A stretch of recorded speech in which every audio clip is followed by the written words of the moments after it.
name is Jeremy Blair. I'm an assistant professor of art education at Tennessee Tech University, and I actually run the art education program here. And I am here with my student, Kester Nucum. Kester, will you introduce yourself?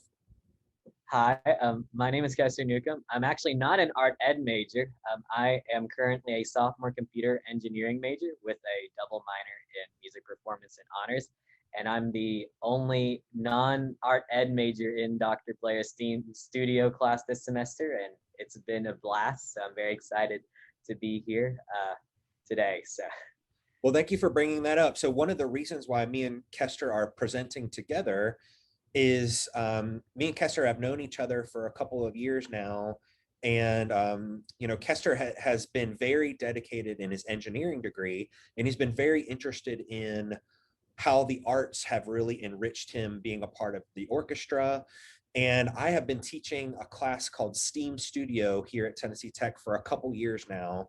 And in that class, we're really exploring the intersections of art and science and art and technology and trying to really blur the lines. So one of our goals is when you, even the image we're looking at right now, so this is a project that I called The Worm. And this is a piece of painter's plastic that you can get on a roll at Lowe's or Home Depot.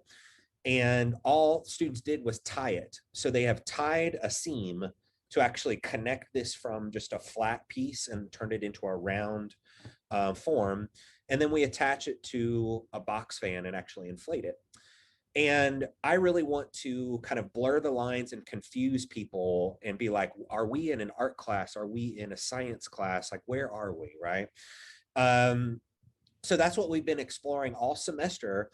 And me and Kester are going to be basically walking you through my STEAM Studio class and getting his kind of like his experiences of being a non-art person and coming over to the art side, which is kind of like the dark side in Star Wars.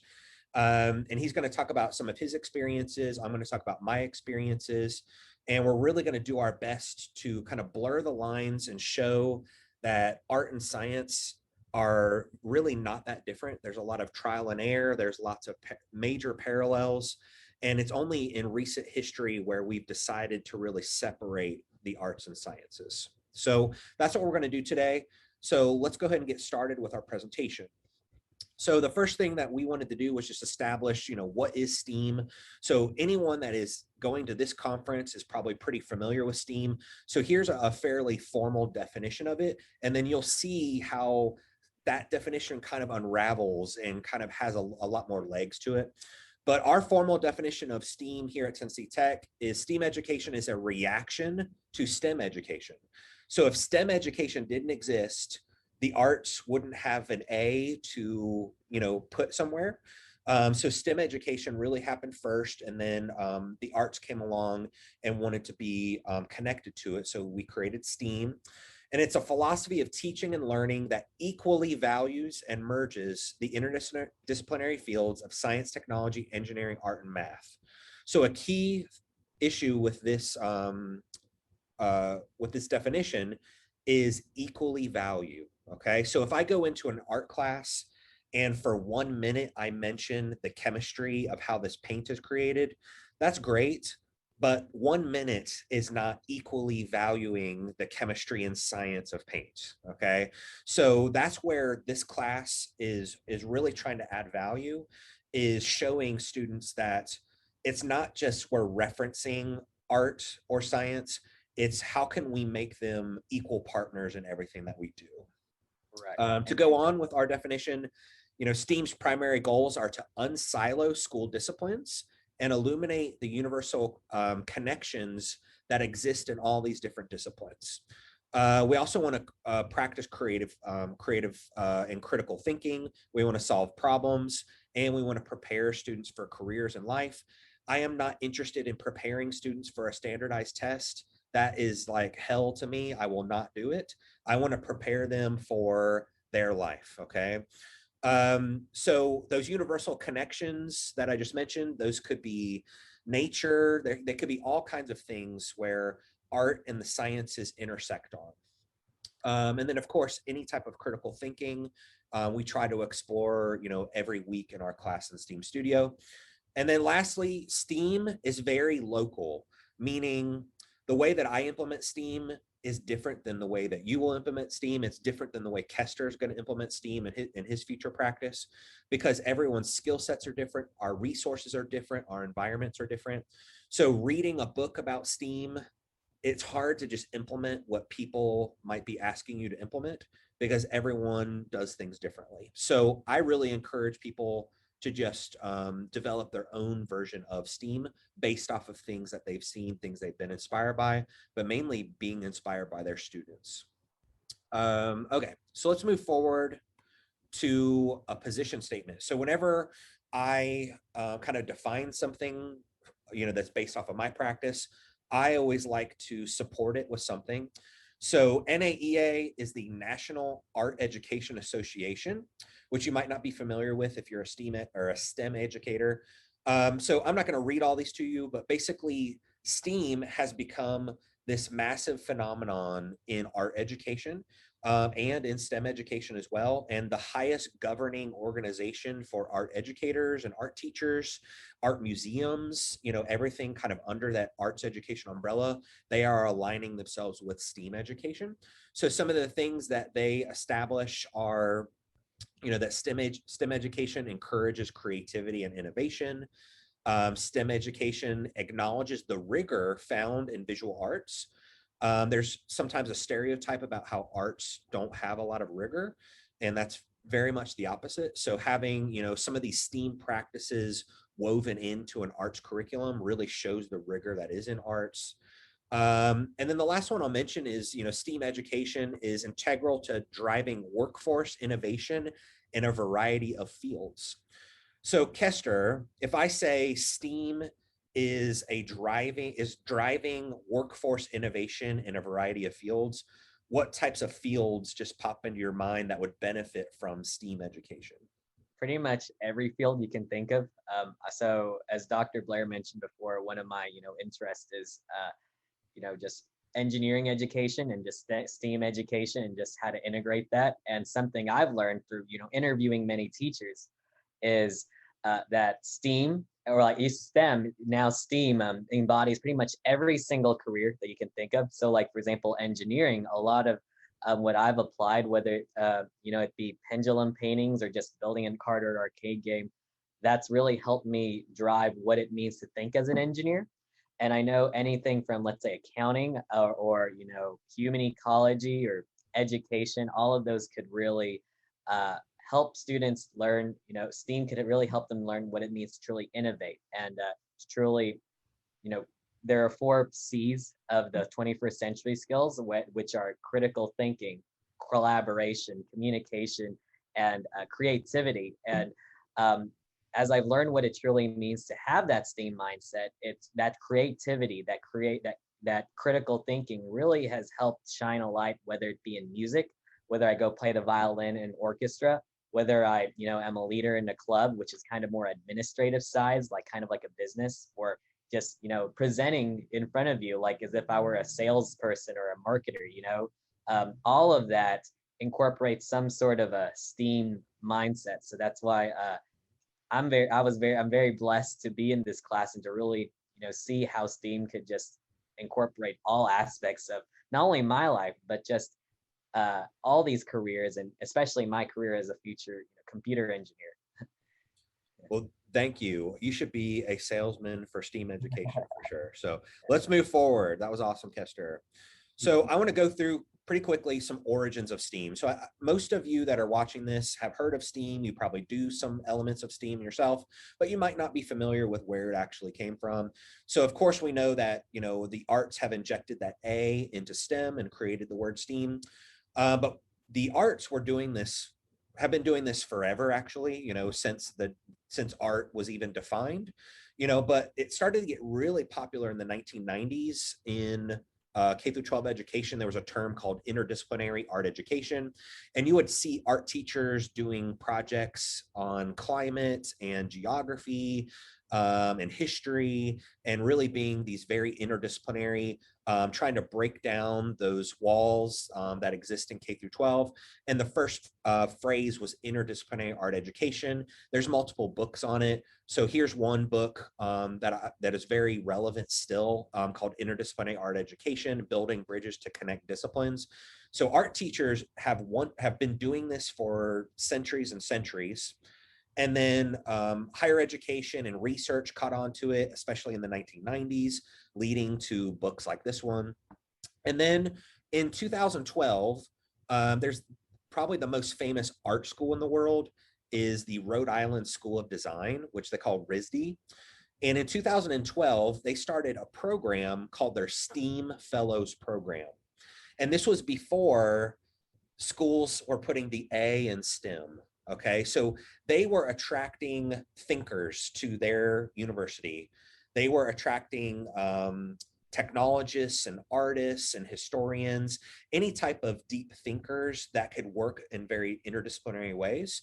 And these people would come to campus and work with their students. And they were called STEAM Fellows. And they were people that could value science, technology, engineering, and art and math equally. Okay. So these people were coming to campus and they had a special program bringing these people. And then they ended up writing a book called The Art of Critical Making at RISD. And that's where the first citation of the phrase STEAM is actually in that book. And that was published in 2013. So the STEAM Fellow program was started in 2012. This book came out in 2013. So STEAM is like this infant baby that's not even said a word yet, basically. So we're all just learning, okay? So if you are not familiar with it, or, it's okay. We have just started scratching the surface of how we can blur those lines between art and STEM, okay? So to show some more, I think I skipped a couple slides here. Here we go. Sorry about that. Some more origins. So it's not just RISD, creating this. Things were happening in society in the 90s and early 2000s, okay? So the emergence of Silicon Valley, including Google, Facebook, Microsoft, Apple, Amazon, these big companies emerged in the 80s, 90s, 2000s. And their practices, so what they are actually doing to actually train their employees, to actually educate their employees, their ways of their daily practices at their offices, were all these precursors to STEAM. And then these things got really popular. And then they started doing this thing called a trickle down effect, where things that got really popular at Apple, where they were educating their employees and training their employees, started to trickle down into universities and K through 12 schools. So Kester, can you tell us a little bit about what those big Silicon Valley companies were doing that were in the 80s, 90s, and early 2000s that were different than before? So I have to even back up to Go for it. even before Silicon Valley to AT&T Bell Labs, where if you're into technology, Bell Labs is where that everything kind of almost started. Especially the digital age pretty much launched a lot of things from AT&T Bell Labs, and I think Menlo Park, New Jersey, or I think I got the city wrong. But anyway, I remember reading when I was reading, there's a cool book called The Innovators by Walter Isaacson, same guy who wrote the biography for Steve Jobs, who And Leonardo da Vinci. Yes. And what struck me about, Bell Labs was just basically they meshed people together. So essentially what would happen is you would be in, let's say, the cafeteria line, and they put all the scientists, all the engineers, all the physicists, all the chemists together. And what you do is you just talk to people. So I might be, walking to the bathroom one day, and, a physicist comes, I'm an engineer, we have a conversation, and then so we're like, oh, what if this happens? Or what if that happens? We call, people just keep on bouncing ideas. And soon what happened was, because of that bouncing of ideas, big things started to form. That's why the innovators and a lot of things would happen with, let's say, the digital age, that lone inventor, stereotype, it doesn't hold true for a lot of digital age inventions, because it was pretty much a lot of the collaboration that people keep on talking with each other. And so that kind of went to Silicon Valley. So a lot of companies like Intel, like Apple, like Google, they would focus a lot, the employees are very important. People, that commute sense of that community. I know with I'm trying to think.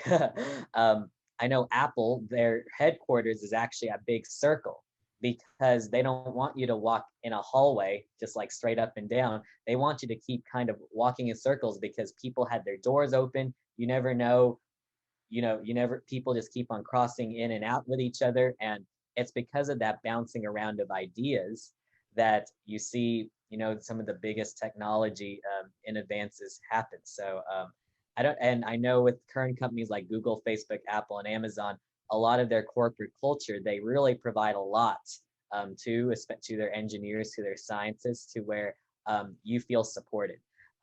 Where I think Google even has like nap pods where you can even just sleep in them. And I'm like, I would love one of those. So I think that's a lot. I don't know too much about, but that's why I think it's very important, to learn about, the history of, things like the digital age or STEAM or Google, Facebook, because it's those practices that it's not really just about those dates or those technological innovations, but how they came about, because those same practices and those same people can be used to inspire you to STEAM, pretty much. Yeah, you mentioned people and culture a lot, so that's something sometimes STEM disciplines can stray away from, and STEAM can really bring in that culture. The individual person can come back into play a little bit more. Um, and I also wanted to talk about the image here. So this is a kind of a play off of the geodesic dome. This is part of the Amazon complex in Seattle. Okay, so not only is it the internal practices at these major companies that are very STEAM-like and really inspired how we do STEAM today, but also some of the physical structures, like you mentioned, the circle hallways and things like that. STEAM is now an advocacy tool because, and I know there's a lot of STEM educators maybe watching this video, but STEM education has a lot of opportunities for grants and funding and resources. And typically the arts are the first thing to be cut. Okay. I'm not exaggerating. I just got a text from a former student who was an art teacher locally, and her job was cut due to funding issues in our region. Her job was literally just cut, a half an hour before we started pressing record. So what art teachers have done, or the arts have done in general, is the more that we can link with STEM, the more that maybe we'll get some of those same opportunities. Maybe we'll create some of our own opportunities as well, because just being in the arts sometimes isn't enough. So sometimes we need to hitch our wagon to something else. So that's part of STEM or STEAM. I don't think it's all of STEAM, but that is one element of STEAM, is really being in the same conversation with people that are teaching science and technology and engineering and math. So, Dr. Blair, if you don't mind me adding this, Go for it. something that I've definitely learned from being in STEAM is that everyone's smart in their own way. And I know very guiltily, especially if I'm an engineering major, I can say this. Guiltily, there's a lot of engineers who, because we're the ones who take calculus 3 and all the physics and all these like big sciencey and math heavy classes, that we're the smartest people on campus. And that is a big lie. We're smart in our own ways. Like, just because I can create a circuit out of logic gates doesn't mean that Almeda in this Almeda and all of Dr. Blair's art students have done amazing things that I could never do in a million years. And I know a lot of the projects that you'll see later on this video, some of them I even struggled with, even if they were more technical side. There were just some that they had the strengths for. So it's very important that art is something that you can be smart, not only be smart at, but it's something that is still, very valued. And that's something I know I've learned that really ties into that whole everything's equal in STEAM. That even if you, let's say, know more technology, that doesn't mean you're smarter than the person who knows more about, who can convey themselves in art, because both of those strengths really tie in at different points. And when you bring them together, it's a beautiful thing of what can form.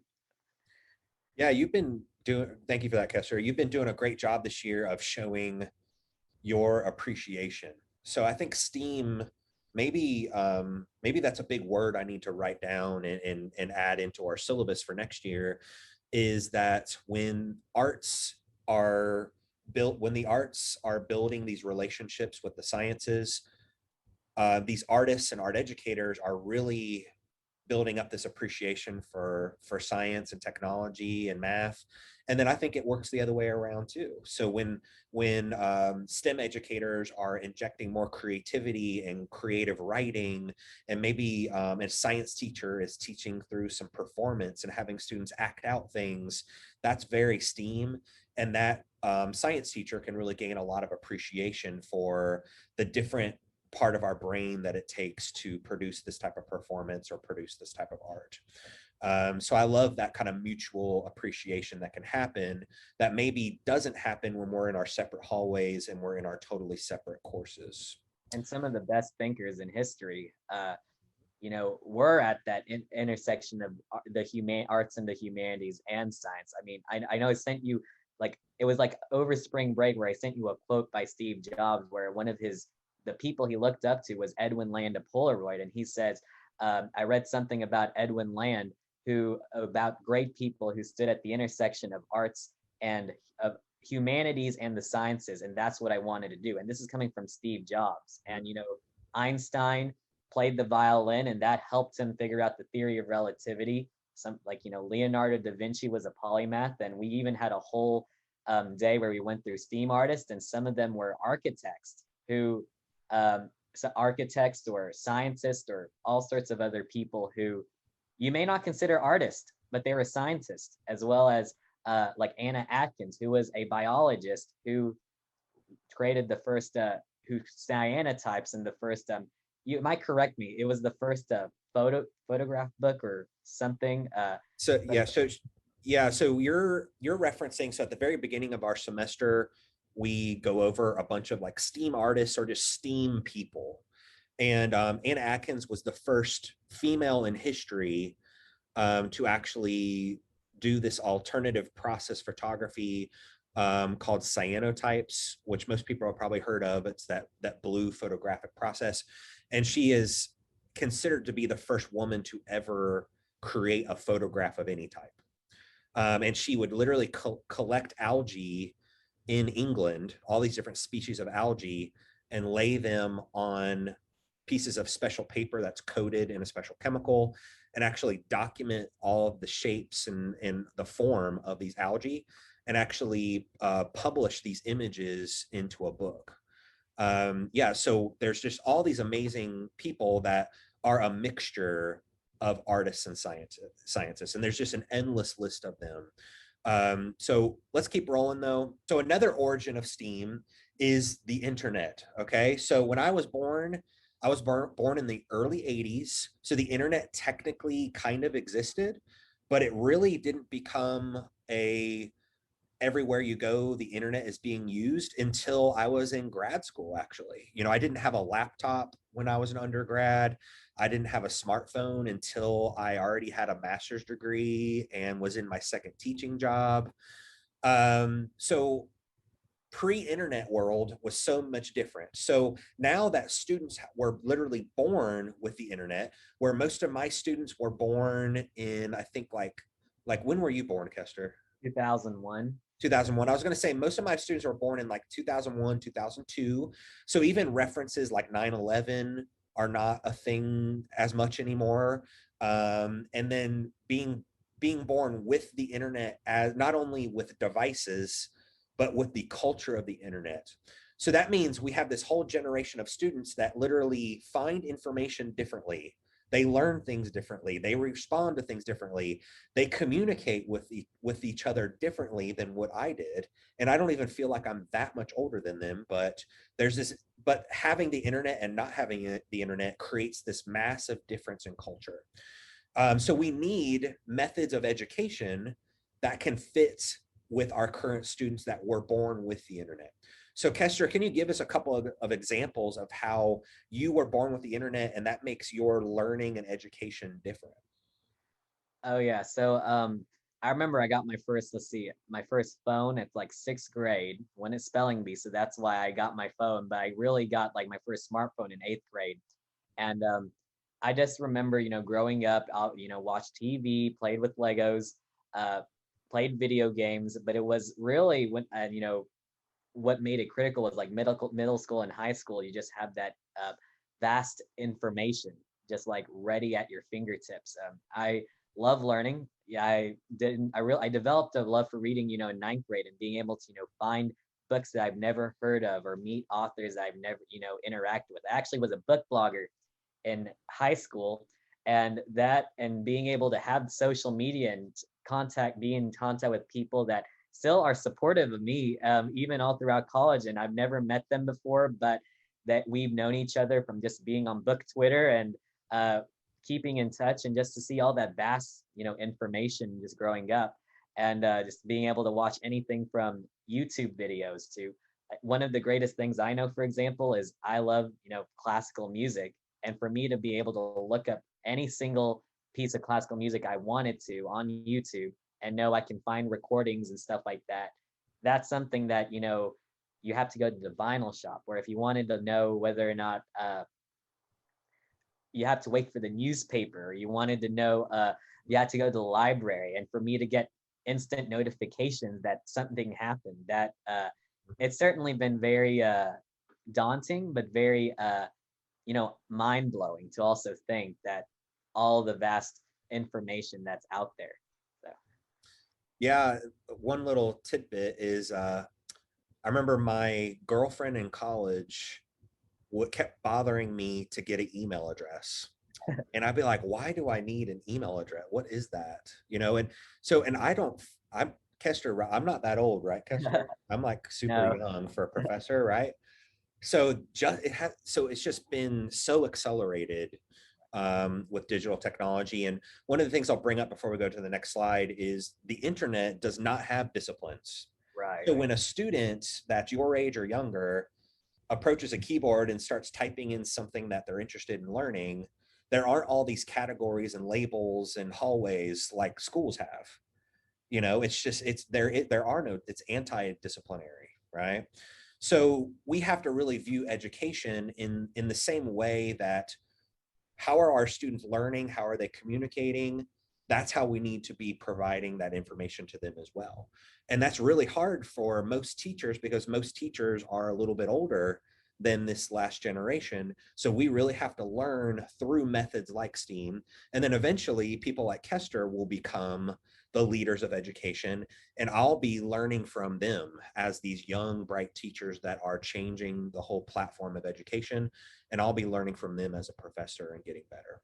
So, Interestingly enough, the internet was actually created because of that, like whole open source kind of deal where people literally collaborated with each other just to form it. And that's why if you see a lot of technology, you have things in the private sector, but a lot of things such as the PC, the internet, were because people wanted more power to the people, and people just constantly like literally would send out, hey, I have this software, what do you think about it? Send it out to 5,000 people, you get 5,000 responses, and then just people kept collaborating. That's why now Wikipedia and Linux and some of the greatest things that we have right now with the internet is because not one person, it's because a multitude of people. Even some of the creators of the internet would say it was literally thousands of people who helped make the internet a thing. So that's definitely the same thing with, information and education. It's not one person or one discipline. It's just a lot of things that help, shape a person. So Well, Kester, I'm glad I'm recording this because I'm going to be saying all this stuff. I'm going to repeating what you're saying next year. So Thank you. let's move forward here. So here are our ingredients of STEAM. So when I teach my STEAM studio class, so I'm training pre-service art educators. So Kester was our lone non-art educator, which we highly valued his input. But most of my students are training to be arts educators. So I always like to use the word ingredients. I think it has like a kind of a cooking feel to it. So if we mix in all of these ingredients, we are going to, bake it for a while and then get steam. Steam is going to happen. So for something to be a STEAM activity or a STEAM experience or STEAM focused, it really needs to have most of this that's on the right here. So things like experiential learning, where what we're doing right now, talking through this virtual platform, this is not really STEAM. We're not really having much of an experience. We're sitting in a chair talking through a screen. With my students, as you'll see in in a minute, my students are never sit down. We're always moving. We're always doing things. We're always experiencing something. So having that experiential learning is so important. Collaborating. So I want students to always be working in groups, even if they don't realize they're working in groups. I try to design projects like that it literally forces them that I can't do this on my own. I need someone else to help me. So that rich collaboration is so important for STEAM. Just thinking in general. So making students make their own decisions. Decision making could be on here, but I'll put that with thinking. Just having students think of their own original ideas and having to execute them and brainstorm them, I think is just vital. Play is a huge important part of my class. So Kester, can you think of times where we played in Oh class man, this semester? it felt like almost every week was a play.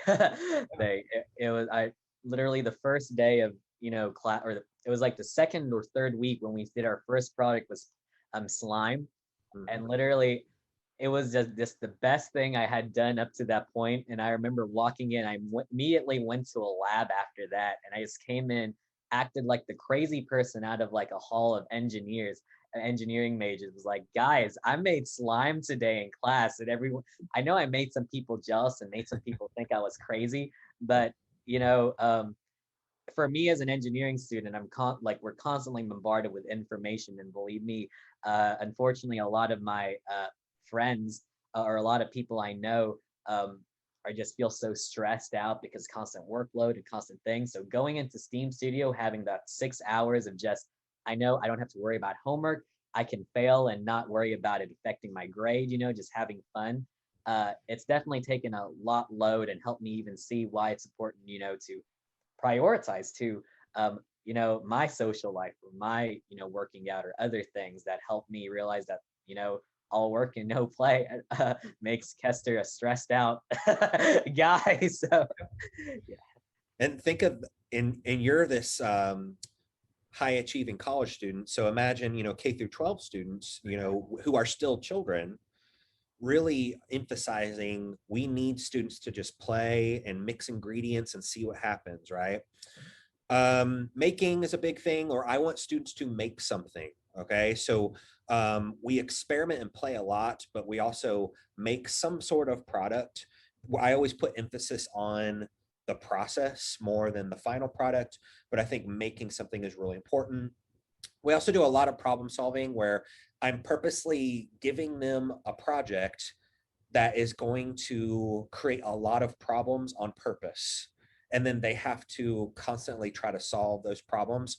We'll look at one in just a little bit where we actually did our own version of Rube Goldberg machines, and I'll have Kester explain his own when we get there.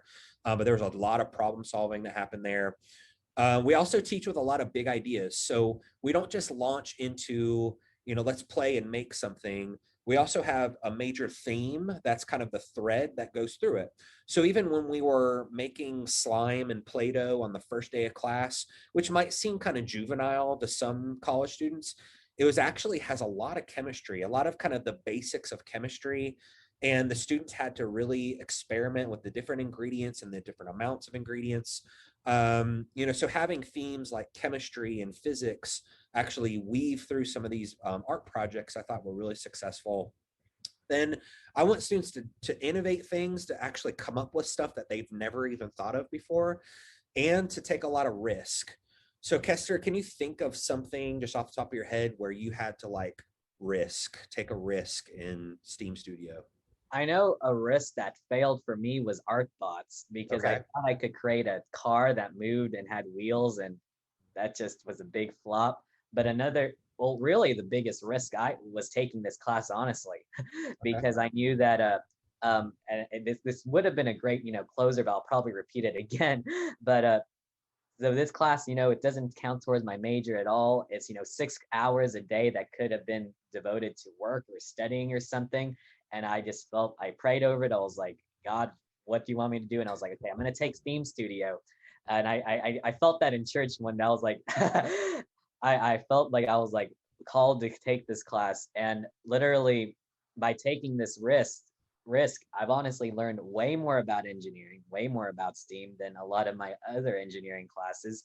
And I've done a lot of things in this class, like whether it be do certain, I guess one of them is that Rube Goldberg machine. We had a lot of risk with that for sure, but just doing a lot of things that I've never done, and doing things that to the outsider, it's like doesn't seem like it contributes at all.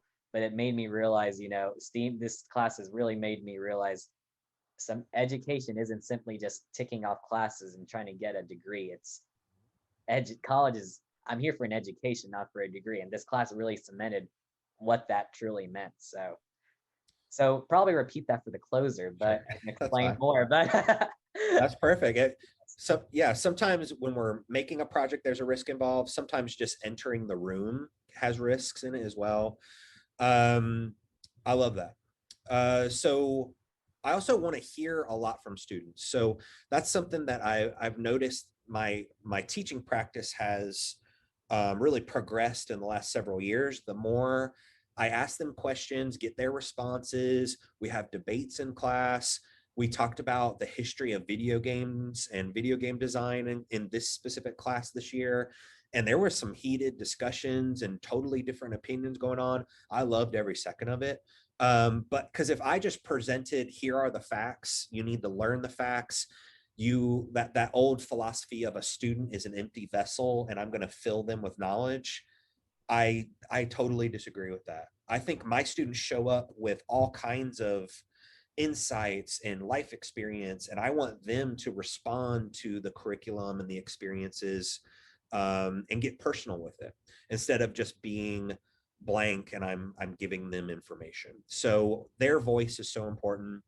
Also, bridge building. So I want students to notice that they can build bridges with their future art teaching practice, where they don't have to do what art teachers have done or what they've seen people do. They can build any bridge they want. They can connect to any discipline in any direction.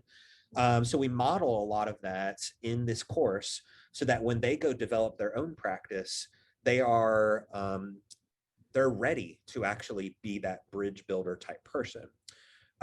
So Kester, tell me about how you are a bridge builder. so I think Dr. Blair alluded to this earlier. I'm very highly involved on campus. Not going to go through what my involvement is, but something that I've, throughout like a lot of like my involvement is just pretty much building bridges. Like where both Dr. Blair and I involved in a thing called Rural Reimagined, which is essentially getting people all across campus to help serve rural areas, since Tennessee Tech is in one of the most rural and distressed areas of the state. And something like that's helped me with STEAM is realize that you could be an art ed professor like Dr. Blair and interact with an engineering student and form, beautiful things. Like I know I've talked with my research mentor, and he's talked about talking with people in the college, in the School of Music, and that we have classes where there's nursing majors and nursing pre-healthcare majors, as well as like engineering majors coming together. And I know trying to build those bridges and realize that, a lot and realizing that if how to connecting people is also a very important service too. And I know with STEAM, knowing how to connect subjects together really helps you realize how you can connect people also as well. So Yeah, well, let's emphasize right now, the connections of people. That's what's important in STEAM. That's the A. Okay. And that's something that every discipline, English, science, whatever it is, we need to do more of that. Okay. So in the arts as well. So the more that we can connect people, the more innovative we'll be, the more we'll serve others. And that goes with our last bullet point, which is community and outreach, where I want students to be confident. So if you look at this whole list of ingredients, if you do all of these, your students are going to be so confident. They're going to want to share what they're doing with others. So if that could be posting on social media, I know that me and Kester are both on our separate accounts. We share every time we do a major activity in STEAM, we're sharing it. So Kester, how else do you think we could do outreach with STEAM? Um, Outreach, I know, for example, even going out to schools and just serving your time there is very important, and just spreading the word. Something I realized is I came into college, and I'm in this, fellowship program where we're trying to dig in topics.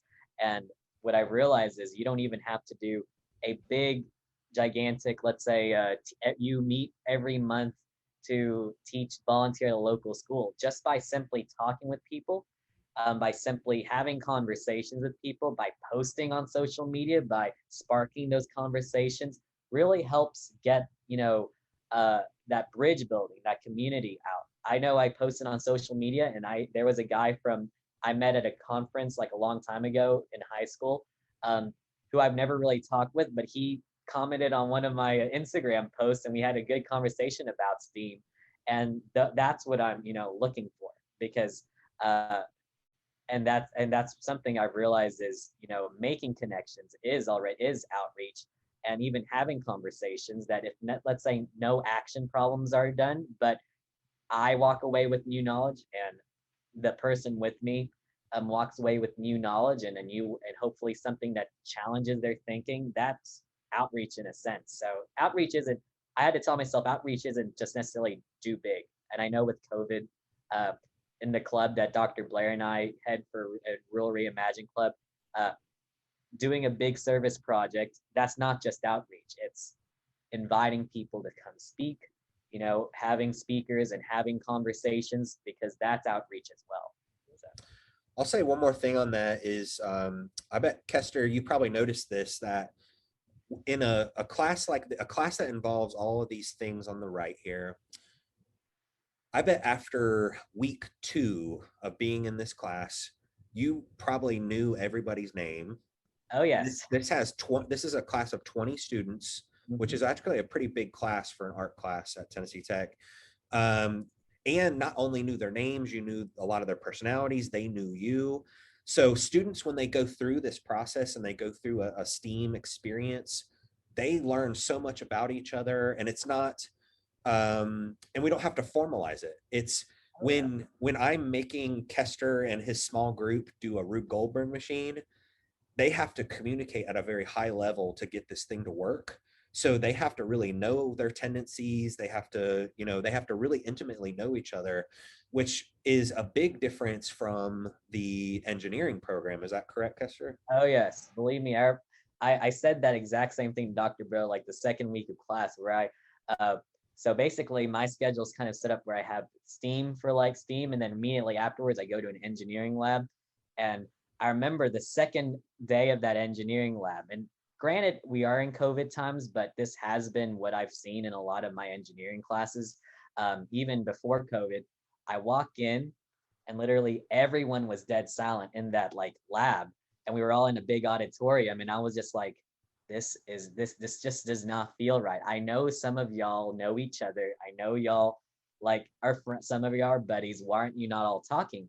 And there's people who I've had classes with for like 2-3 semesters, I still don't know their name. And that's why STEAM has actually made me more confident, and it may make me seem more crazy.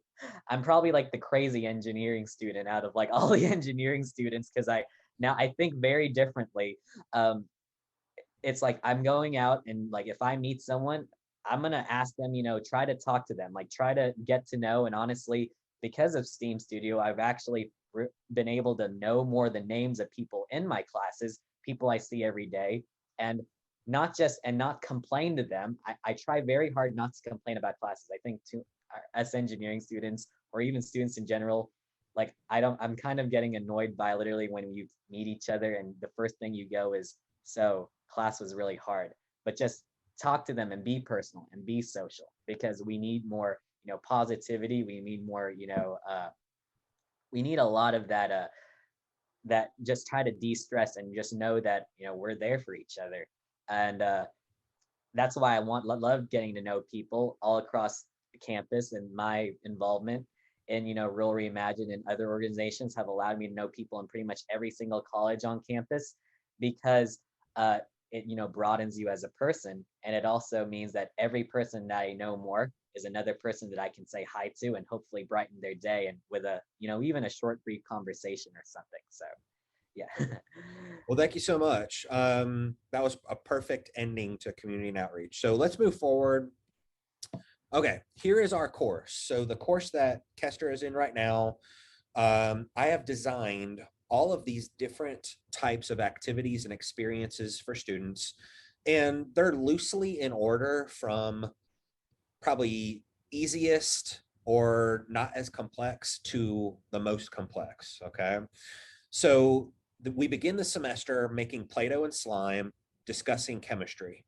And it's not some intense, I don't get out a chemistry book. It's more of just reminding students, when you're combining all of these ingredients, think about what's actually happening. What will happen if you add more flour? What's going to happen if you add more water to this?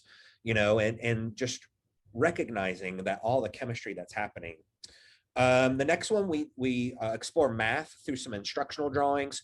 We'll show you images of these, but this is just a way to kind of apply math in more of an arts context.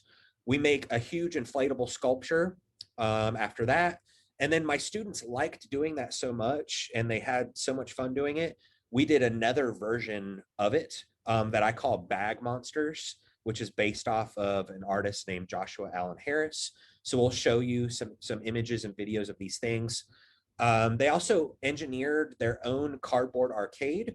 So students actually created arcade games like pinball and skee ball out of cardboard, and they had functioning mechanisms to them, even like scorekeeping on them. And we transformed the whole space in our classroom to look like an arcade, and we played games for like 2 hours. We also experimented with lights, where we created cyanotypes, where we take a chemically coated paper and then expose it to sunlight, and it reacts and it turns this beautiful blue color. And then we also made our own mobile darkroom. So we actually did kind of a version of darkroom photography called Photograms.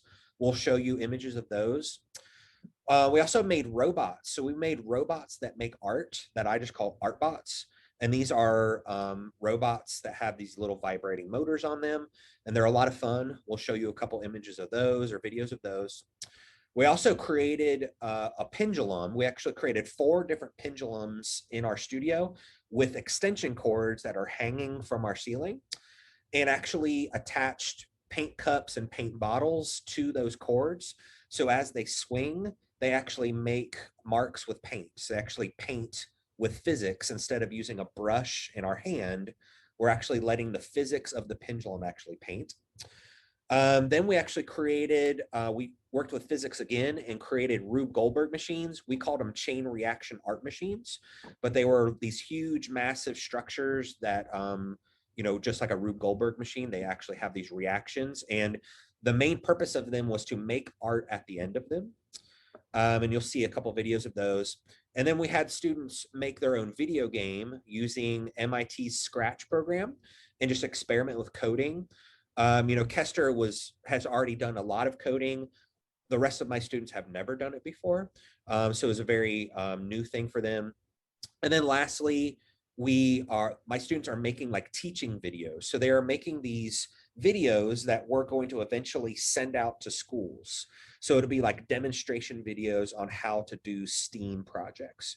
And I call it STEAM team videos. Okay, so that's the whole semester. We do all of this in just one semester. So it's every week or almost every day we're doing something new, and the students can handle it. So I've heard that a lot from teachers, is it's too much for students. It's not, if you pose it in the right way. Okay, so let's move forward, and I'm gonna have Kester talk about a lot of these projects. So here is Chrissy making slime. Was there anything you wanted to add about your slime and Play-Doh making experience? I think it was just the fact that I remember that week that night I went to, the Catholic student organization meeting, and literally I brought out my slime, was like, guys, I made slime in class, y'all, and I made everyone jealous. Because the thing is, a lot of our classes, especially engineering, and I know tech is a very technical, STEM heavy school, we are very material, pounded a lot, and we don't get the opportunities in class to just literally have fun. Believe me, that day was 3 of the most glorious hours of my life, just because I can't say anywhere else, I made slime in class, y'all, today. And people were just wanting, like, why can I take this class? Or I wish I could take this class. Just because it was fun. And the thing was, as we mentioned earlier, it brought that community, because I was interacting with other students. I was able to know their names.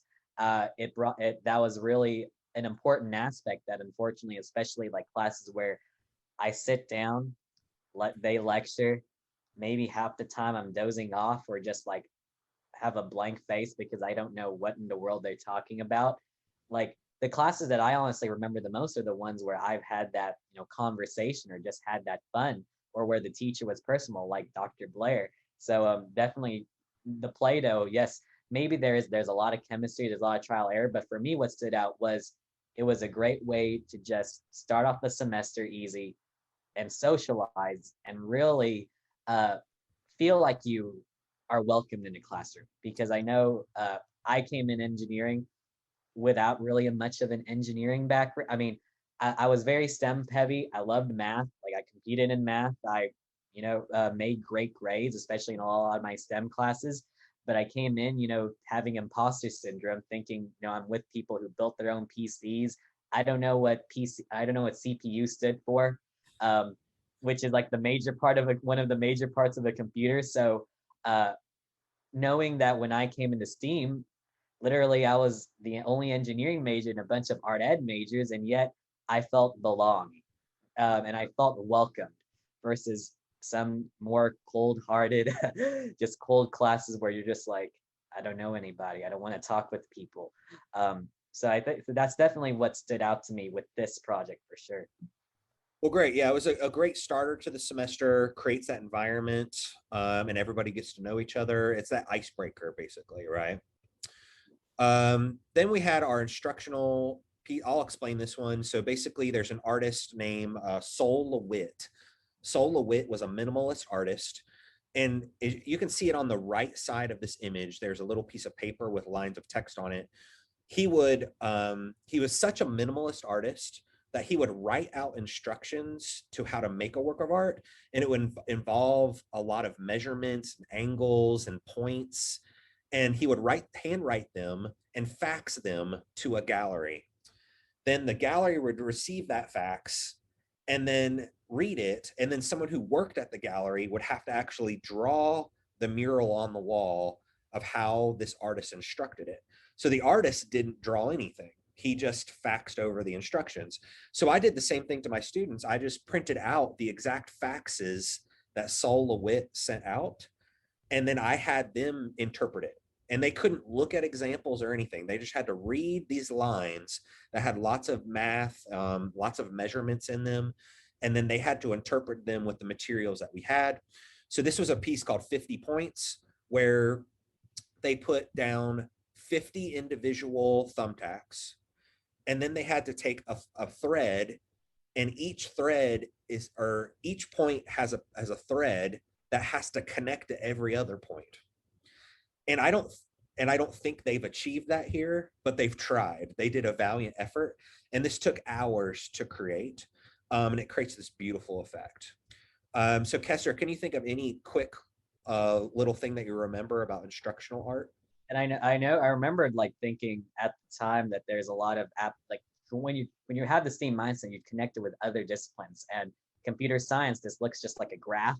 Because like, for example, how things are interconnected, like this graph theory is a big thing in computer science, and algorithms is another thing. Like, what if the instructions aren't clear? And you could have an activity like Solowit that just you're given unclear instructions and you have to make something, but a computer, if they give you Solowitz instructions, it probably would blow up because it doesn't know it doesn't know what it's supposed to do. So I think it's just making those connections that you can tie in art with math, computer science, and all sorts of other things. And I won't go back to the slide, but the slide that had all the ingredients on it, each project we do has all of the ingredients of STEAM in it. And those are ingredients that I have invented. So there is no Bible of STEAM or anything. But this is what I think STEAM education is. And when you look at a lot of these projects, they're going to have all those ingredients. So 3 different students had to collaborate on this. They had to problem solve. They had to do all the things that were on that list to make this actually come to fruition. Then we have our inflatable sculpture. So this is a project where we take a piece of painter's plastic, and that's a flat piece of plastic, and we actually turn it so that it's in a round tube form. And then we tie it actually with individual knots. So it creates this like intestine type shape. And then we just tape it to a box fan. And this specific sculpture was about 250 feet long. We've actually made some in years past that were 400 feet long. Okay. So let me click onto the next video too, Kester.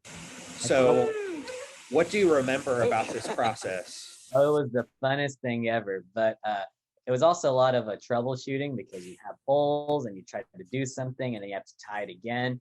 I remember having to retie knots or tie knots closer to each other. But at the same time, you weren't feeling like you were, doing an assignment or doing a project. You just felt like you were having fun, literally trying to fill the entire room with plastic and then getting really good Instagram photos. And that's one of my most liked Instagram photos. Me in a really nice, get up in a sea of plastic because the aesthetic was great. But there was a lot of that. It was a lot of just like combining that, the play with that, engineering design process of, oh, we got to put tape on here. Oh, we got to tie this knot. Or, oh, there's a kink in here. It's not blowing the air. What can we do? So it didn't feel like school at all. It just felt like fun. And honestly, sometimes that's the best school, that it doesn't feel like yeah, and it looks very simple, right? This took, this took 20 students at least 2 hours to create. Oh, yeah. Right. So it took a lot of teamwork and collaboration and problem solving. And they had the idea of taking it outside. And, I had no idea when I gave them these materials. I showed them the knot tying technique, and then that's it. I did not dictate how big it was, what they did with it. It was up to them to create this sculpture. And just showing them that a sculpture doesn't have to be clay that's carved with a tool. A sculpture can, we don't have to label things. We don't have to add silos to even certain things in art, right? And imagine walking into a classroom that's making this, we still wouldn't know what class it was, so that is kind of proving, my main goal was to really unsilo and blur those lines between art and science. Here's our engineering cardboard arcade day. So we were inspired by a boy named Kane, who many years ago created a cardboard arcade. So this is like an 8-year-old boy who created all these little arcade games out of cardboard. And this was at his like dad's auto body shop that he was just spending time with his dad, and he made all these games out of cardboard and tape. And I showed them a video of Kane making these things. And I really emphasized to my students that you don't need to just be inspired by Da Vinci and Steve Jobs. You can be inspired by the 8-year-old boy that lives around the corner who's innovating and risk taking and doing all kinds of things as well. So I had students create arcade games out of cardboard that have a mechanism. So Jennifer is throwing a skee ball. The skee ball will go through the hole on the right. It's one of the holes. And then it'll actually hit that fabric and roll back down into like a little slot. And then she can pick the ball up again and throw it again.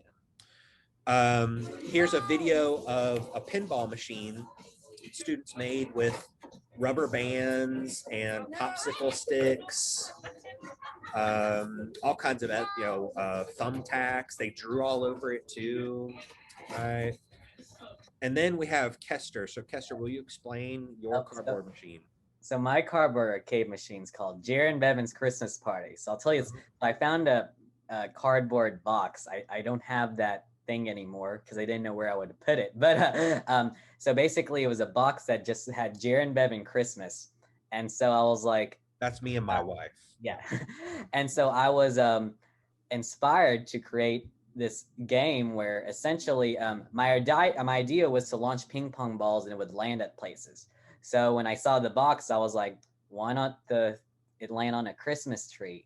And so essentially the story goes, oh no, it's Christmas time at the Blair household, and their cats, Miss Pumpkin and, man, I'm blanking on your other cat. Eleanor is my cat. Eleanor knocked down all the Christmas ornaments off the Christmas tree. And you can probably see in the distance some old Christmas cards from the Blair households taped on there. And you're essentially launching those ping pong ball ornaments. And I used I still actually have it. It's a clothespin attached with like a little egg carton cup, and you just launch it and then the ping pong ball launches.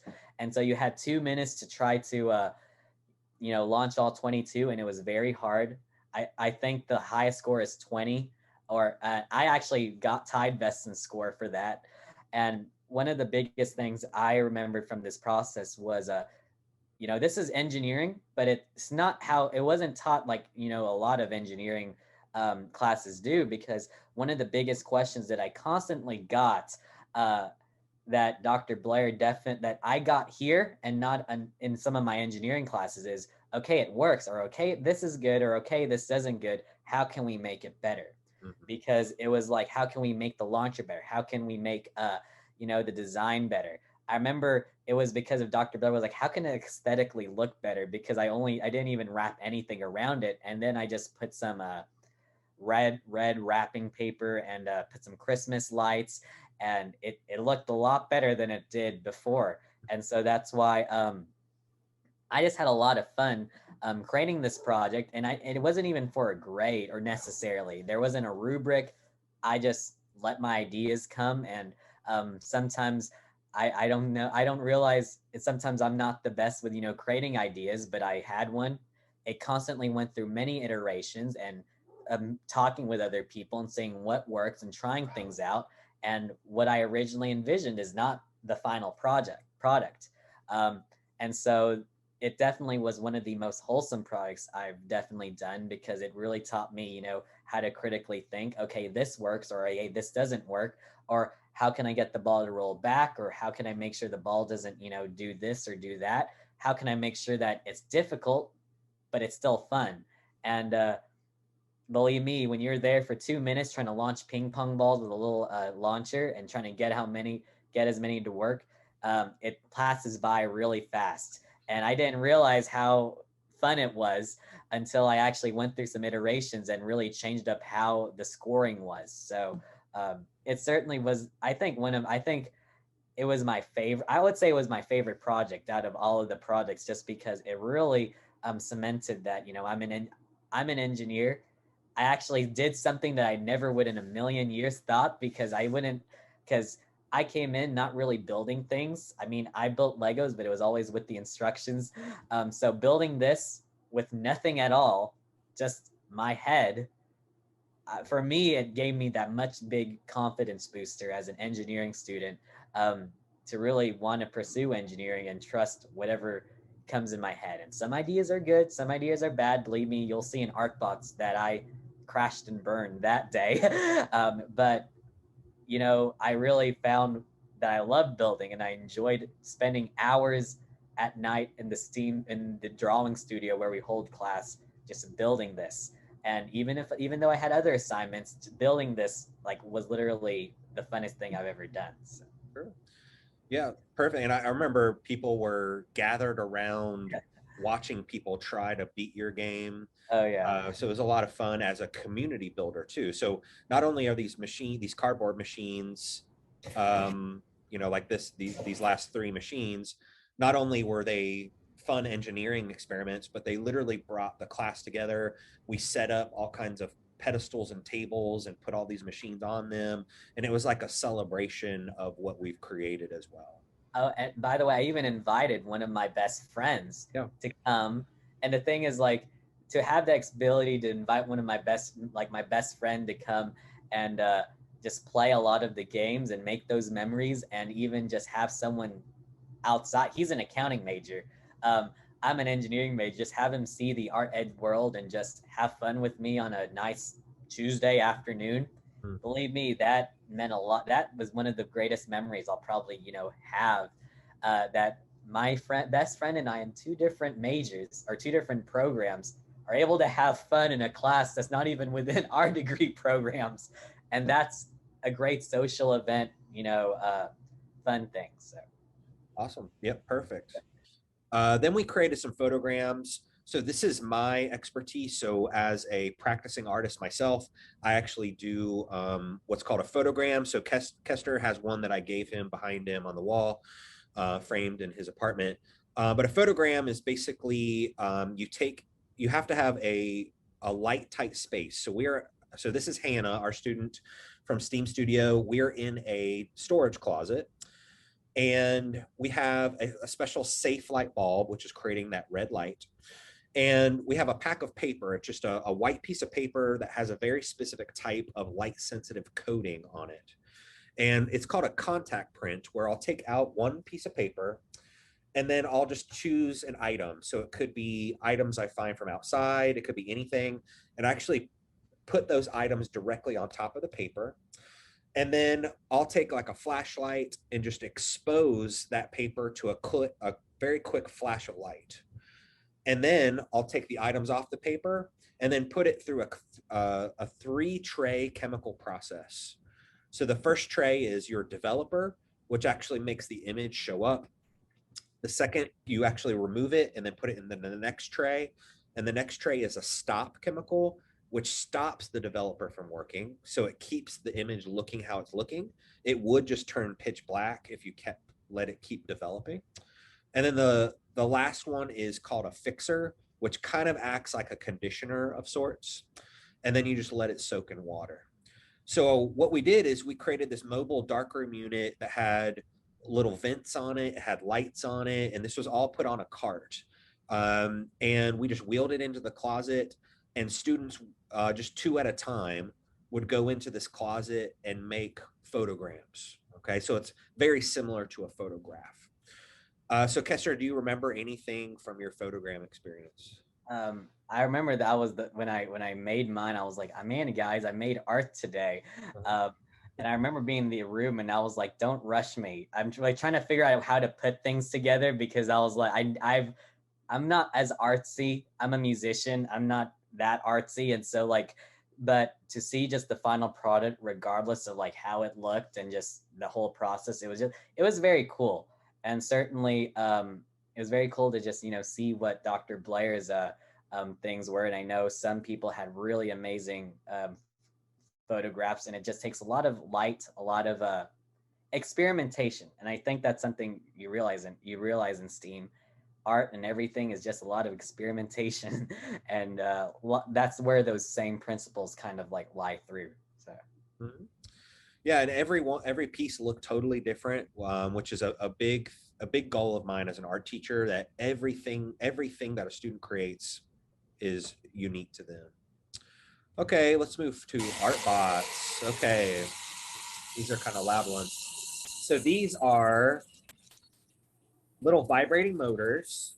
Let's go to our next one too. So these are little vibrating motors that I pull out of PlayStation controllers. So when you play PlayStation and it vibrates in your hands, there's a little motor in there.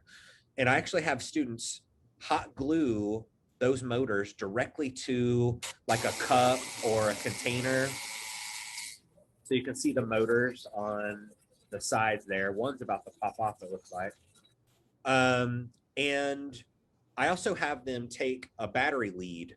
So they take a 9-volt battery, they connect that to a little battery lead that has the black and the red little wires come off of it. And then they hot glue, instead of soldering, they actually hot glue the battery lead to the wires to the motor. So you can actually replace soldering with hot glue. I don't know if STEAM or if STEM educators do that or not, but that's something art teachers do for sure. And then you make that nice circuit. So when you plug in the 9-volt battery, that motor will start jumping and rumbling. And then that's all I taught the students. I taught them how to connect the motor to the battery. And then they had to create a body to their art bot. They had to make their art bot make art. So it was up to them to engineer a robot that could actually make art on its own. So here's a couple more examples. Isn't he cute? It's speeder. And you can see how students will place the motor in different places. They'll place the battery as a weight in different places. This one uses a little tiny cup that they found.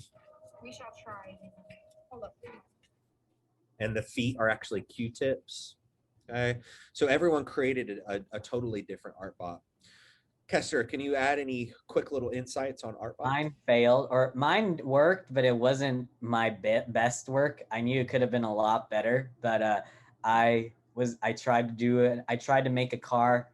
It didn't work out, but it certainly, what I really liked about, art bots, and actually the Cyanotypes was also the one that, didn't work out. Also because I spent too much time gathering materials, but what I've learned from those experiences, and I'm very blessed that Steam Studio does, and if you don't pardon the new light source because it's getting dark and my natural lighting is fading away, this class has allowed me to, fail and not be worried about the repercussions of it grade-wise. I know as a lot of engineers, believe me, I remember my freshman year, the first time that I literally almost had to send in a program that didn't work, I was almost in tears because you're kind of conditioned, but if you fail, it's like it negatively affects you. But this class has made me make a lot of mistakes, have days where it just wasn't my day. And, I came out of it, becoming stronger, realizing that might have not been my strong suit, or I could have done better, or this is how I could have improved. And it's helped me, toughen, not only, it's toughen up, but also realize that it's okay to make mistakes, and having, I guess, that class that where you can make as many mistakes as possible, or just fail, or do things that aren't right and just keep on trying over again, and not thinking and not having the grade as on the forefront. Yeah.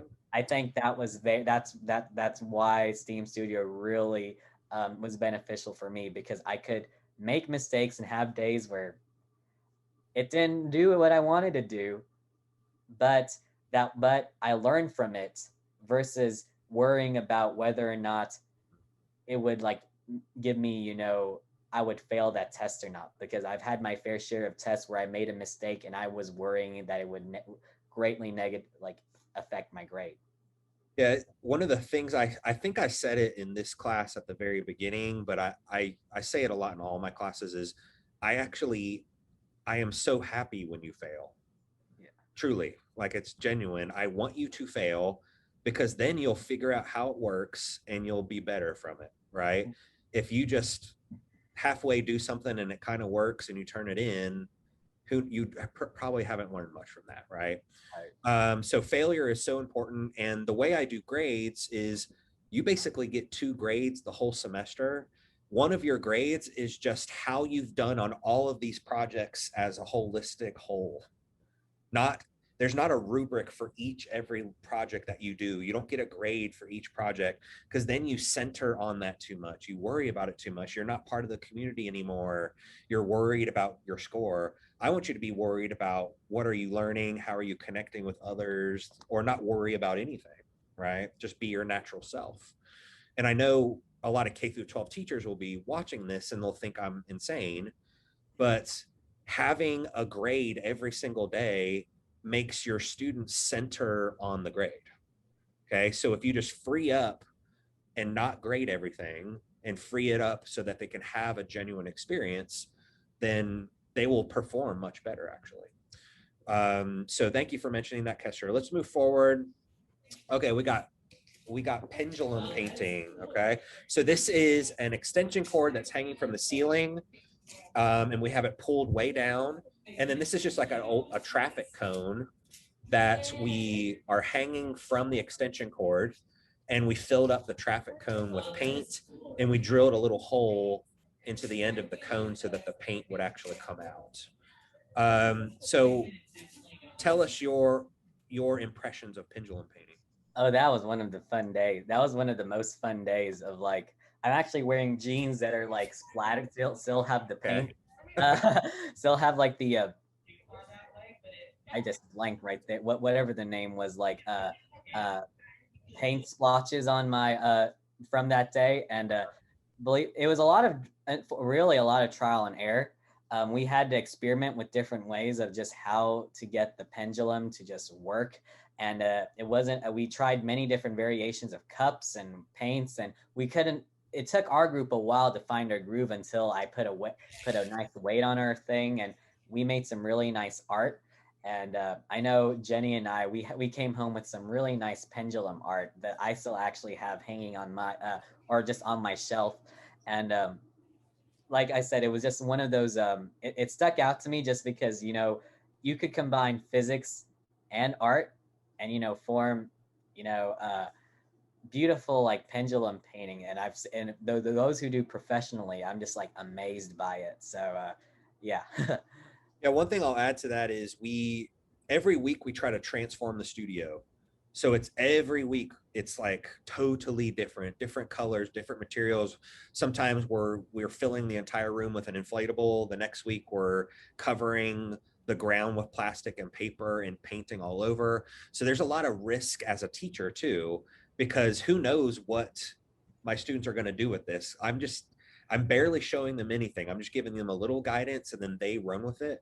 So I don't know if they're going to cover the whole world with paint and go crazy, or how they're going to ideate. But they always do a great job. And I love this. Usually takes 2 hours to get to this pattern. So the pattern that you see on the right, it takes so much time to figure out how the physics work and the weights and what type of viscosity of paint, and all of that takes the entire class period to really figure out. So it's like a really good for those steam ingredients. Play by play here. So, the ball, like the fan rolls the ball down and it hits hits the ruler, which causes the pendulum to fall. And then, so we have the ball knock into a cup, which you can't see, and then hitting there's a lot going on. I can't get it fast enough. Yeah. But something that, so coming into this activity, I was very scared. Mechanics is not my strong suit. The reason that my brain doesn't work in moving parts. Like I know I have like friends, like one of my friends, who I'm actually meeting up for dinner later tonight, like is a mechanical engineering major. He can see things like building, how things move. And I'm like, that's not me. That's why I'm a computer engineer. I like bits and I like working, working with, programming stuff. So I remember coming into this like scared for my life because I've attempted to make Rube Goldberg machines in the past. The one in high school flopped. The one I had to do for an online physics actually was decent. But it was interesting because, a lot of the art ed majors who I was with, like Lucy and Gigi and Jenny, I think was in my group, and Almeda, like they had a lot of ideas that, I didn't have. And so we just kept on shooting ideas. And so while they worked on their things, I brainstormed and I was like, I came to the realization that, I have to start, thinking and brainstorming and really just expanding myself, because if, as you saw with the cardboard arcade game, I know, especially with how education has been set up, it can be very hard to be given a piece of paper and just go, okay, create anything. And so so I was just constantly trying to find ways to keep on expanding it. So the pendulum was like the first step, but as you can see, that's like step number 4. And that's just because I kept on thinking of ways, okay, let's add a ladder. Okay, let's add a ball that hits it. Okay, what if we get this thing that where if it hits this side, it like hits it that way, and then, you know, and then I just kept on trying to add things and trying to like see what was available, and only having limited resources and just being limited to what's in that supply closet was also really hard as well. Like trying to find a ball or a force enough to hit the ball was really hard. But as you can see, it turned out amazing. I'm honest, I'm very proud of what it came out, and it was because it was a joint effort. Yep. Not all the ideas I came up with, I would have thought or I would have attempted. It was because of like the Lucy and Gigi and them, like making them and trying them out, and because of our ideas, and because sometimes we thought, oh, this will work, no, this will work, throughout that whole collaborative process. And we really collaborated, we really communicated, we really creatively and critically thought on this. And I'm very happy to have this video, and it's on my Instagram, and it got 300 views on my story, and believe me, it got a lot of people talking. And I was able to have a lot of great conversations about STEAM because of this video. So yes. Yeah, one of the phrases I like to use that this project reminds me of is constraints enable creativity. Yes. So if I gave you every art supply in the world, you probably wouldn't make great art. But if I only give you 2 things, it makes you have to think and problem solve and create something that we've never seen before, actually. So having to use all these random things from our closet and having the goal be to make a work of art. So the thing at the very end here that's splashed, that is a water balloon that had paint in it, and it splashed on a piece of paper, and that is the final product. That's the art, right? So in this video, they had a mouse trap that was engaged. The mouse trap engaged this, and they created like an elephant toothpaste type of thing. Let's see it again here. Yeah. And something that worked on a totally different scale, even, right? And something that I think we haven't mentioned yet too is just the trial and error. A lot of trial and error with this. Wow. Believe me, when we tried to create our project, there were things not working. We tried to add a skeleton, and that didn't, work out. And it just, he stood behind as a mascot, but literally it was a lot of just trying to think, okay, this works, or okay, let's try this way. And believe me, some days we were frustrated, but when we, calm down or, put our heads together and try to figure out, okay, how, like, just try to experiment and think outside the box. Like, for example, one of the things was we struggled finding a ball that hit our thing with enough force. But I was like, hey, I used the fan in my Rube Goldberg machine, like over the summer. Don't we still have those? And that was enough force to do it. And we just had to add things to correct to make sure things fell in the right place. So, it was sometimes you just wanted to strangle it, but that's the beauty, I guess, of the engineering design process. You have to undergo all those trials, and if something doesn't work, figure out another way. So we use MIT's Scratch program, which I know a lot of STEM teachers are very familiar with. So tell us about the video game that you created. So I know so basically we had to create a video game that combines science and art. So I kind of went more the science approach, and so my video game was based off a concept of logic gates. So logic gates are basically, to sum it short, they take in inputs, does an operation, and then outputs it. So there's a field called Boolean algebra. So for example, the gate you see, that's an OR gate. So basically one of the gates, either input A or B has to be a 1 to output 1. So so that's why you see and so essentially you had the 6 most common 2 input logic gates as aliens, and you had to basically control the rocket ship. So you use the spacebar to rotate between the 4 different bit combinations of 2 bits, which can be 0 or 1. So there's 0 0 to 1 1, and you had to move it around using like the arrow keys and try to like knock out aliens. And my thing was like Space Wars or Invaders. So it was very, for me, I loved it. I know others, it was hard to like grasp or like figure it out, but just how to play the game. But it was very fun to like try to just turn something that I've learned, something very basic, um, which I even do classes with, like with these logic gates, and turn it into a fun little activity where these logic gates, you actually find them in little chips, and like your computer has millions of them into cute little aliens that you're trying to blow up. So yeah, so it was very fun, and believe me, I went through a lot of iterations of the design process. And as you know, I've said before, you constantly ask the question, okay, this works, or this is okay, how can you make it better? Or okay, this doesn't work, how can we fix it? And sometimes you just gotta, you can't stick with your like original idea. Like literally, this went through as a few different iterations of just to get this product. And it's not the perfect game. There's still a few bugs, but still, it was fun to do programming because it was right up my alley, and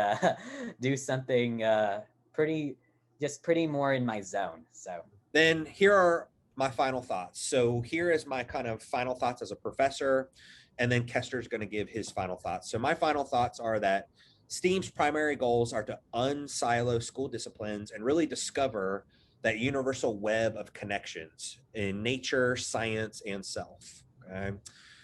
Practicing critical thinking and solving complex problems will prepare students for careers in life at any age level. So this could be 5-year-olds, it could be college students, it could be 90-year-olds.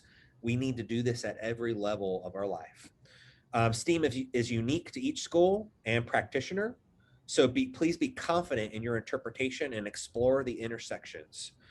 So I'm always exploring those intersections of art and science. Whoever's listening to this, there might be really specific intersections that you're looking forward to exploring. That's great. You should do that. Don't try to replicate any of the projects that we do. You can do your own thing. Of course, you can reach out to us if you want to. Be inspired by the bridges your students build and make art that would not exist without their influence. So I really want you to notice that your students are very interdisciplinary. They're already connecting things, and then school is making them unconnected. Okay. So we as educators should just go with the flow, go with that natural way that students are already learning, and try to go with some of those bridges they're already building and connecting with in society. Innovative projects and collaborative activities are not products that should be ultimately measured in STEAM education. The product is the mindset of our students, our community, and ourselves. So looking at all these fun projects is a hoot. Like, we love looking at these things, and they're cool. But the product is Kester sitting right here. He's the product. So his mindset, his confidence level, his want to connect, his want to get out into the community, because a lot of these experiences are sparking that in him. That is the product, not the pendulum painting, not the Rube Goldberg machine. Who cares about that? It's what does that spark inside of our students? That's what we care about. So that's my final thoughts. Kester, what are your final thoughts tonight? definitely. And to add on to that, I was actually thinking about, I realized that I don't have much in my apartment that really like is from Steam Studio. But as you said, the most important things was me learning this semester what it truly means to think, what it truly means to be an engineer. I told Dr. Blair, and I had this realization that out of all the classes I have this semester, this was pretty much the one that was really the only, like the most academically stimulating. And I'm in multiple engineering math classes, and that's because unfortunately, a lot of classes, whether it be in the K-12 or at the post-secondary level, they're so focused on material, trying to get the material out there, or so focused on you're passively sitting in a lecture, just like letting the information go through. And believe me, I still disagree with the traditional lecture style. I will that's something that I just don't like, but I know I have to get through in the next couple of years. It's this class really was the one that really taught me what it meant to be an engineer, what it meant to fail, what it meant to truly think outside the box, what it meant to, collaborate and truly creatively and critically think. This class was the only class that I've ever been truly asked, okay, this works. Now, how can we make it better? And this class was the one that really, fostered that community. Because believe me, there's a lot of times where I could go to Dr. Blair and talk about my personal life. I could talk about him about like pretty much almost anything. And there's still, professors that you don't have that same connection with. Like you can't really approach them and go, how's your kids? How's your wife? How's this? Uh, did you know I almost ran over this today, or whatever you wanted to like rant about or talk about. And certainly it's inspired me that I eventually hopefully want to be a professor, a future educator after I gain years of industry experience, because I want to be an engineer, but I know my eventual calling is back into academia or education. So that's why this class is really a lot of the big things that I've taken away is truly what it means to teach and learn. That learning isn't watching 1.5 hour lecture videos on Zoom. No, it's not. Believe me, there's some classes that I admit I haven't been to the lecture video since the Zoom lecture since the second week of school, and I'm still doing great in that class. Why? Because I realized it's the actual doing, or it's the actual like trial and error that I'm learning, and not necessarily just passively, sitting there and zoning out. And if I have my computer there, I'm probably going to do my online shopping, So it's definitely made me realize that it made me realize that there's a lot of great potential for education, to really have the STEAM mindset. And that's what I say, STEAM is a mindset. It's not just a subject. It's a mindset that you can incorporate, that statistics can be inside your geology class. I know it hurt me when I saw a student that didn't like having to do calculus in statistics, and it's like, no, they tie together, things build off each other. There's classes where because of STEAM, I've learned how to use things I've learned, like take the big lessons I've learned in previous classes and apply them to here. And so definitely I know I've really grown, not only as a student but as a person. Well, Kester, that's a perfect segue into our last slide. You mentioned in your final thoughts about sitting and watching a Zoom video, and that's not really great learning, right? It's not experiential. So that's why sitting and watching us talk about this class and blurring those lines, the why of STEAM, you'll pick up some things from this video, but what we really want you to do is connect with us. So building a relationship, that's where you learn. So when you're in classes and you're not building a relationship, you're often not learning anything. But when you're in classes where you're building relationships and connecting to others, magically, that's where you're learning. So we want you to reach out. So all of our contact information is here, both of our emails, both of our Instagrams. So we would love for you to follow us. Reach out to us if you want to learn how to do a project that we've shown. You can reach out to either of us and we'll explain that project. We can give you more resources on it. You might be doing something similar. We would love to see that. We would love to share ideas, or maybe there's a resource that we need to know about. Please send it to us. We would be grateful. So please connect. But thank you so much for being with us today. And hopefully we will talk to you soon. Thank you.